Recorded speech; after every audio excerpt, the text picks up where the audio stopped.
Our next presenter,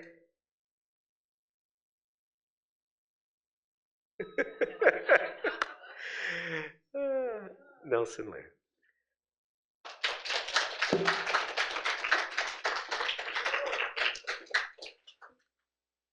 Hi, hello everyone. So recently I've been decoding some alien languages like these, and because as a international student, I am an alien according to the U.S. government. So that's what I did, and it was really hard for me to decode, and eventually I successfully done it yesterday, and it means my name is Nelson, and I'm gonna kill you. But I'm joking. I'm from Taiwan. I'm a graphic designer and illustrator who mainly does ink drawings that depicts supernatural and gothic themes. And as someone who was born in an alien family, my parents were pretty progressive and supportive. They've always allowed me to try different things and explore. And they were never judgmental because they believe it's really important to do the things that you're passionate about. And that's me in the middle, held by my mom at the back. And this is the sorting head ceremony, according to Harry Potter, to determine if I'm actually an alien or trash or American. And fortunately, I am actually sorry, not American, alien. So that's that. And obviously, when I turn teenager, naturally I want to be rebellious and I want to piss my parents off. Sorry. Um, but they're all so supportive, so it's hard to do that. I even pull off my antenna and replace them with devil horns. And they're like, oh, wow, it's so creative. Happy for you. So eventually I was unsuccessful, so I turned my focus into metal music and pretend I worship Satan. So I would go to these metal record stores and I would look at these amazing album covers and got really inspired by them. And I will always wonder, like, how did these designer and artist came up with these ideas of like skeletons and corpses? And I would go online to different metal forums and look up different designers and artists. And one guy really stood out to me, and his name is Vanya Zarovlev, and his work deeply resonated with me. And I came to the conclusion there are three qualities that I love about his work. The first is that his attention to the details is really crazy. Look at the large amount of detail in his work. And the next one is the ability to mix the beauty with the horror. For example, in the middle, you can see this beautiful young woman chased by these horrifying zombies. And finally, the mix with the old-timey themes and the fantastical, like the left one, which is maybe a soldier from 200 years ago, and then mystical fogs and the devil on top of him. Another big influence for me is Alexander McQueen, the fashion designer, and I also feel like he kind of shares those three qualities with Vanya. It is really apparent in his clothes that the maximalism and the details are really obvious, and his aesthetic is also kind of a mix between the beauty and the horror. So essentially like gothic, but there are also fantasy elements like these. So it's basically they share the same three qualities for me. And my art and design sensibility and aesthetic has been kind of shaped by these two people. So I decided to study graphic commercial design for my undergrad. And when I finished my undergrad, I did some mural design work and eventually landed a job doing a lot of book covers in a publishing house back in Taiwan. And these are some book covers I did for the publishing house. So it could be some directions like these that are super graphic design-y.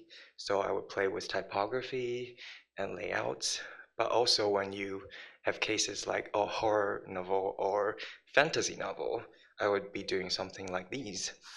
I began to discover that maybe my strength lies in illustration and making images rather than purely graphic design.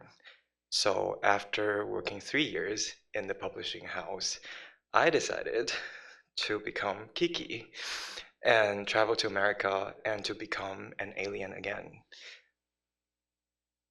And when I landed in Minnesota, the first impression was pretty interesting. I was going to the downtown Target and I thought there's gonna be a lot of people, but basically there was no one on the street and it was a foggy day. So my first reaction is, this is Silent Hill, basically. And Silent Hill, for you of all who don't know, this is like a horror game that basically have the same setting, like foggy and monster and no human on the street. So I thought about it and I was like, there must be a lot of ghost or supernatural story happening in Minnesota, right? So that became my first project called Midwest Weird Tales. So basically, I interview people about their weird and supernatural stories and did a lot of illustration for them and then pile them up together to make a book out of it. This is the first piece I did. It's a story from my mentor Ryan, and it's about his sixth sense and how that prevents him from witnessing something that's horrifying, basically. But before I dive deeper into the story, I want to talk about how I made these illustrations. So, the first thing I will do is I will start with sketches and thumbnails on my sketchbook with pencils. And these are some examples of a story revolving two kids who are going downstairs and discovering something ominous. And this is the um, final ink drawing of this story, and it consists of mainly the two elements of the kids and the door. And the final ink drawing are usually composed with pointillism because I was kind of obsessed with dots at that time. And after finishing the ink drawing, I would scan them and then try to color them in Photoshop. And I made them basically color and made the background dark to set the tone of the spooky ambient. After that, I would add the ominous light coming from outside, and I added some wallpaper texture in the background to create some depth. And after that, I also added some texture on the light to make it look not that flat and to further enhance the level of terror. And this is the final look of this piece with another frame consists of that kind of organic texture. And I want to explain how I made these organic textures. This is inspired by the German surrealist artist Max Ernst, and the technique is called decalcomania. Basically, you pour acrylic on canvas and put a plastic sheet on top of it and gently peel it off while the acrylic is still wet, and it creates this kind of organic forest-like texture. And I made a ton of these, like according to all the pictures on the right. And eventually I made kind of a texture library out of these photos, so I could use it in different pieces. So you can also see this texture on my other pieces, for example, like this one on the floor. And this is a story about a haunted barn and a story of Ian, and he is a staff in MCAD. And eventually I discovered that these stories are generally not about encountering like monsters or crazy events. It's more about not knowing what exactly happened and the unexplainable quality is the main character. So to reflect this quality, my illustrations are never like in your face, but rather more suggestive and more about creating an unsettling atmosphere. And like this one, this is another story from my animation teacher, Michelle. So after all these stories, I found that my work is always all about other people and making images about others. And through these practices, I made some amazing friends. And I began to notice there are a lot of common themes shared by friends I made here. Many of them grew up in religious household, or they might struggle with drug and addictions, and maybe some of the problems are with their parents, and these are like cause a lot of childhood trauma. And as someone who grew up in a more progressive family, it's hard for me to imagine, and I feel really lucky. And I also have this urge to not only use my art to depict their story, like the project I have here, but also be more involved in the community and using my art to give space and support other people. Like maybe I'm in the background and supporting some people in the spotlight. So naturally, my narrative shifts, but my aesthetic didn't. And it kind of makes sense to me because my art is always gothic, and to be gothic is not only to be strange and horrifying, it's to find the beauty in the grotesque. It is to find the gem covered by trauma and abuse, to dig out the truth and the beauty among the Midwesterners. So I decided to go back to my roots in album covers and music-related visuals. So I would imagine my work to be maybe on some flyers in a venue or on someone's shirt, or even maybe posters in some kid's bedroom. So it's like quieting existing in people's life and supporting other artists' crafts. So for my thesis, I'm currently planning on making some flyers and poster for bands. And my first step is that I plan to make demonstration flyers for local bands as kind of a proof of concept. So this is a in progress work poster I made for the Netflix show called Dead Boy Detectives, kind of as a exercise for the future poster design I want to make. And I started to explore more inking technique like cross-hot hatching and incorporating more like organic lines and softer lines, further enhancing the combination between the beauty and the grotesque. My technique is hugely influenced by Vanya, the artist I talked about before. And you can see here on the left is Vanya's work, and on the right is my work. And I will usually like put his work on my screen and learn from the observation of his detail. So finally, reflecting on the shift of my narrative of my practice, it feels really just right to do this change, especially in our current political stage. I think people kind of really needed that support and love. So compared to be like sitting on a gallery wall or a gallery space where the work itself is the main character, I'm more happy to see my work be more involved in different communities and essentially become more alive. And hopefully I'm on the journey to reaching that goal. And that's all for me. Oh, shut up. I want to thank my mentor Ryan, who just came here, and my committee member Noah and Abby, the international student advisor Alicia, MFA faculty Gabriel and Jacob, and all the people from the MFA cohort, and my mom and dad. I really, truly appreciate you all. You're the foundation support for me. Thank you. And then you can clap.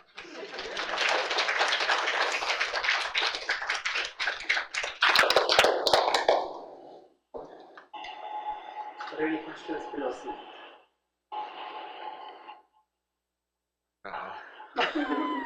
Elizabeth. How do you know when to take breaks? Because What? how do you know when to take breaks? You're stippling and you're using such small details. Or do you have a system where you just step away? No, I don't have that system.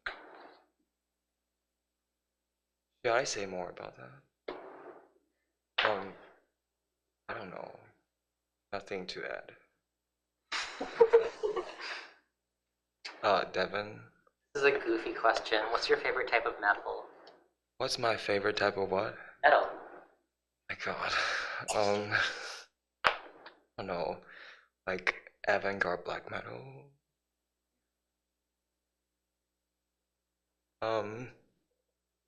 Maddie. So it seems like you have these digital processes, and then you have the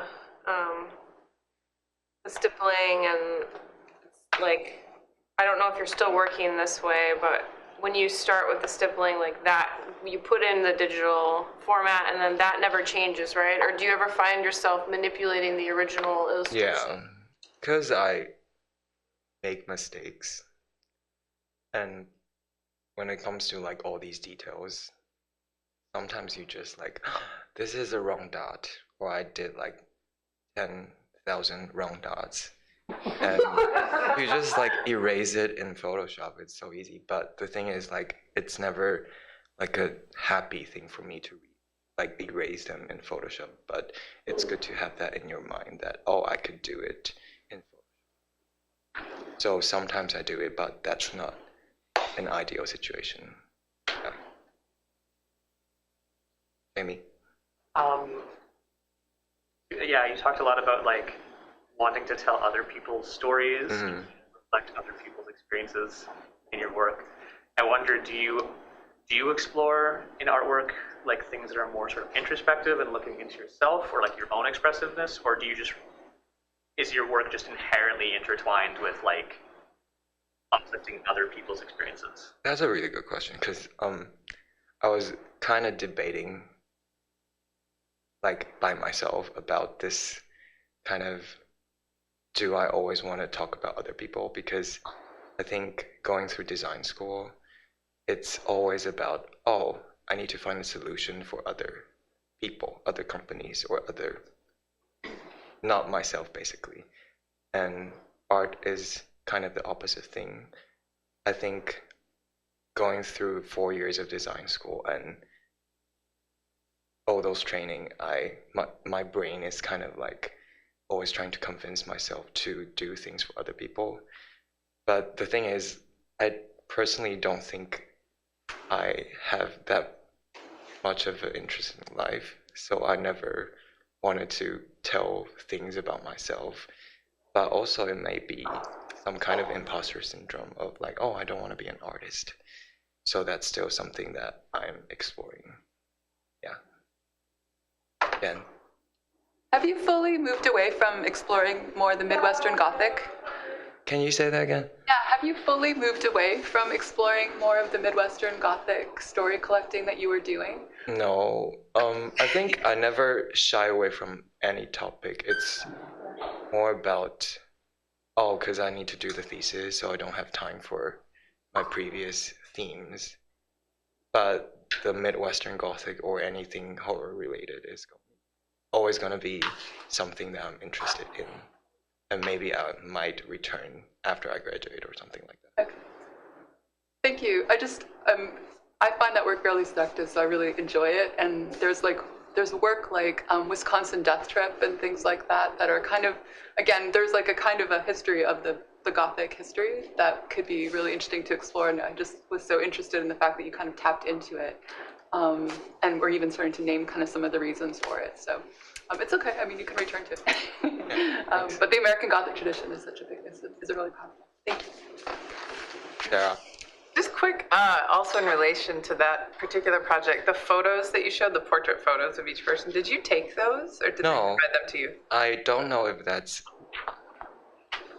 Right, because I just searched her name and then just. I just wondered, it was hard to tell if that was part of it or if you might want it to be. Like these, Yeah. Like you just found them on the internet. yeah, this is like the MCAT website, so I was like, this is probably okay to use. Yeah. Yeah. I just wasn't. Yeah. Yeah. I want to put them, sorry, I want to put them there because at this point I want to show their faces because now I'm realizing that they are part of the story rather than, oh, I just want to show my own illustration. Yeah. Yeah, I think that step makes sense. Yeah. Daddy, do you want to? Just because that wasn't in your run through that I recall. Oh, yeah. Just like that. Mm-hmm. And I think that's really a great addition. Like, because I didn't really quite understand that it was these other stories of other peoples that you were, because I think that's important.